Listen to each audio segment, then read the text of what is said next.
So I'm really excited to be here today with SPIMA alum, Christy Manos, who is the Associate Manager of Industry Marketing and Sales for Salesforce.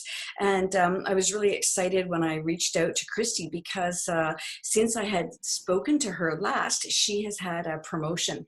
Christy, can you share a little bit about what you were doing before and after your promotion with Salesforce?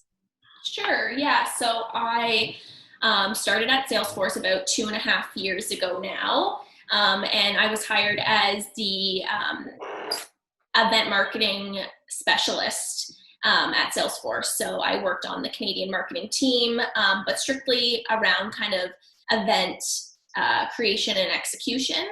And my role has now shifted to associate manager of industry marketing. So what that means is I'm now focused on kind of a lot more of the marketing tactics, demand generation, campaigns, email marketing, content creation, as opposed to just events. I mean, events are in my portfolio still. As everyone knows, the world has turned virtual, so webinars, virtual events are a big part of my role as well. But yeah, the promotion came, I think, about a year and a half after I was at Salesforce, so I've been in the role for just close to a year now. All right, terrific. Well, congratulations. And I'm sure that that's keeping you really busy amid COVID, but it's always great to see our alumni progressing in their field. So that's terrific. So Christy, can you just tell us a little bit, so you've given us a little bit of an intro into your role. Can you tell us a bit about your background in the area of partnerships or working with other organizations? Sure. And I think maybe I should give just a couple lines on what Salesforce is or who Oh, that would be great. Salesforce is, just because a lot of you may probably don't know. Salesforce is not in the sport industry. Salesforce is an online solution for customer relationship management, which is commonly known as CRM. So we help companies manage all aspects of their business, from sales, marketing, service, commerce, etc. So like I mentioned, my role focuses on marketing efforts that will touch specific industries such as retail or manufacturing or communications. So, what I do, the marketing tactics have to be very focused and cater to whatever industry I'm working with. So my expertise, I help drive direction, like I said, for marketing campaigns, digital advertising, marketing, content creation, building webinars, and then managing our third-party partnerships. So a big part of my role, like I said, is working with industry partner associations to amplify our message and our brand in the Canadian market. So these partnerships are extremely important to Salesforce because they help us reach new audiences, they provide sponsorship opportunities, create brand credibility, and they help us strengthen our brand awareness. And I mean, the list goes on. So we also have partnerships with agencies. So I work with a marketing event agency who helps us with, let's say, logistics or execution of a really large event.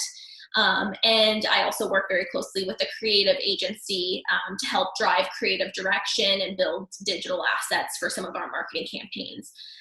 We couldn't do what we do without the help of, our partners, because, as big of a company as Salesforce is, we run at such a high rate and we produce things at such a high rate that we need our partners to kind of help us with whatever it is.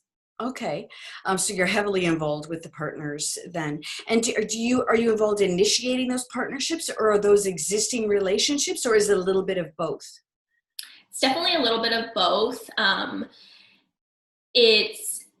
So when I came into my new role, there was existing partnerships that kind of, we had worked with before, whether it was a sponsorship for an event, or it's just a long-standing relationship. So it's taking over for somebody else, which can be difficult because, they've had a working relationship with somebody and now you're stepping into that role. But then it's also part of my job is to, what else is out there? I mean, there's so many partners that we would be able to work with that can help amplify our message industries that maybe we're not as prominent in. So it's always kind of finding the newest and like the best fit. So it's yeah, like you said, a little bit of both. A little bit of both. Can I ask, was it hard to step in and take over managing an existing relationship?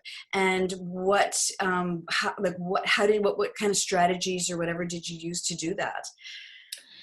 So I do think it's difficult because every partner that you work with will require different things. Learning how to communicate with your partner is crucial to the partnership because, some of the partners that I work with, prefer phone calls over emails, or they require more detail on a project than others. So, especially if the partnership was long-standing and they were really comfortable working with somebody, and now I'm stepping in. It's that now they're learning how to communicate with me, and they're learning how to work alongside me as well. So it's definitely difficult, but I think communication is probably the biggest key. And what I find helpful is putting like a 30-minute weekly or bi-weekly standing call on their calendar to like create a regular flow of communications. And sometimes you don't really have any updates. It's just getting to know the person and, chatting for 30 minutes and, seeing how their family's doing or whatever the case is. So it's just keeping that regular flow of communication, I think is crucial. Okay. And do you have, I know I'm going, poor Christy, I sent Christy some questions in advance and now I'm deviating from the script, but just now as I'm just getting more of a sense of the diversity of things that you're involved in, it's really exciting given the content of the course. Do you have partners that might start off and have Salesforce maybe take on a couple of tasks for them? And then do they grow that over time as they become more comfortable with you, as they see your organization accomplishing their goals and linking more to their strategic objectives? Definitely. I mean, and that's where you have to really manage the partnership closely because, especially for us. So at Salesforce, I mentioned that the partnerships are super important to our business because they really help us achieve our business objectives. So, what's also important for us is working with partners who have the same kind of core values as us so that we're associated with the right companies and our brand stays true to our values. So, once you find that fit and it fits for both sides, Salesforce is also a really reputable brand. So these partners want to partner with us. They want to be, associated with us as well.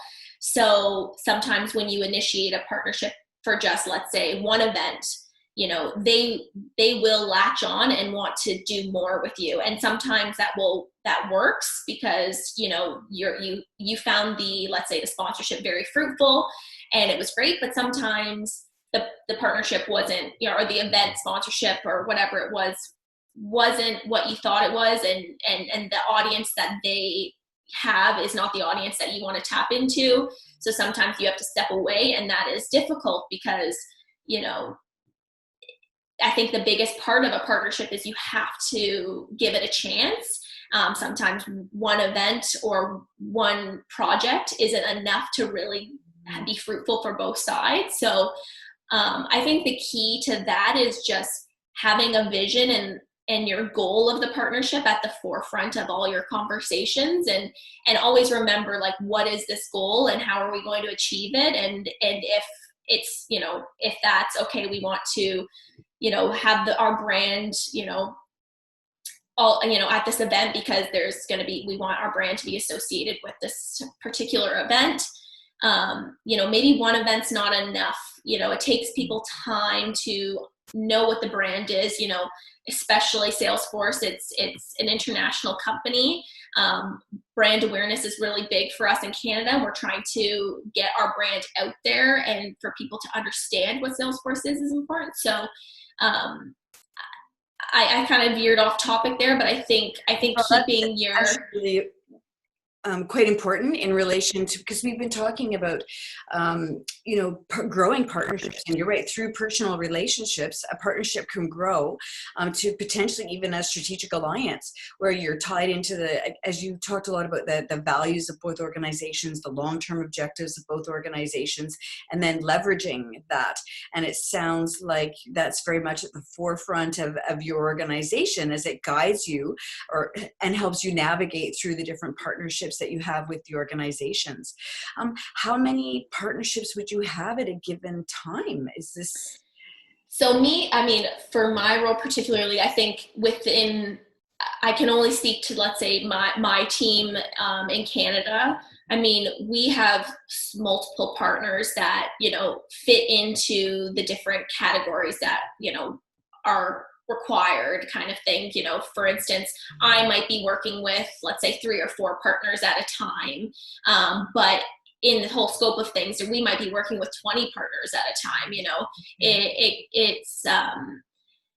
It's very dependent on kind of what's going on and what kind of, I would say, like the long-standing partnerships with some of the agencies. There's probably like 3 or 4 that we work with on a very, very regular basis. And then for me personally, it's working with a couple of our associations to,